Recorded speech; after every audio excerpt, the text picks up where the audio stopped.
आज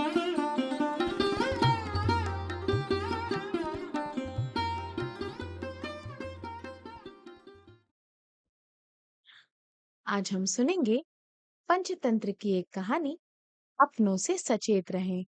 मेरी यानी तृप्ति मालू की आवाज में। एक नगर में शक्तिदेव नाम का एक राजा रहता था। उसके पुत्र के पेट में एक सांप चला गया था। उस सांप ने राजकुमार के पेट में ही बिल बना लिया था।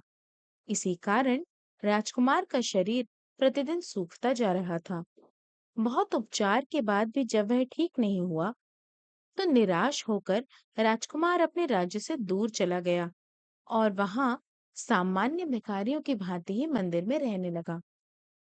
जिस नगर में वह राजकुमार गया था, उस नगर के राजा का नाम बलि था। उनकी दो पुत्रियां थीं। वे प्रतिदिन अपने पिता को प्रणाम करती थीं। प्रणाम करने के पश्चात उनमें से एक कहती, महाराज, सदा आपकी विजय हो। आपकी कृपा से ही तो मुझे संपूर्ण सुख मिलता है। दूसरी पुत्री कहती, महाराज, आप अपने कर्म फल का उपभोग करें। एक दिन राजा दूसरी पुत्री के वाक्य को सुनकर गुस्सा हो गया। उसने मंत्रियों से कहा, इस कटुभाषिणी को किसी परदेसी से विवाह कर दो, जिससे इसे अपने कर्म का फल मिल सके।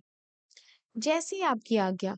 यह कहकर मंत्रियों ने राजपुत्री का विवाह उस भिखारी राजकुमार से कर दिया। राजकुमारी अपने पति की सेवा करते हुए रहने लगी। कुछ दिनों के पश्चात वह पति को साथ लेकर दूसरे नगर में जाकर रहने लगी। एक दिन जब राजकुमार सो रहा था, तब उसके पेट में रहने वाला सांप हवा खाने के लिए मुख से बाहर निकला। इसी बीच एक दूसरा सांप जमीन के बिल से बाहर आया।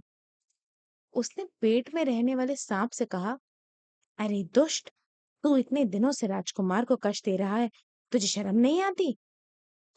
पेट में रहने वाले सांप ने तुरंत उत्तर दिया, तो तू कौन सा भला है? तूने भी तो बिल में स्वर्ण मुद्राओं से भरे भरे हुए दो घड़े छिपा रखे हैं।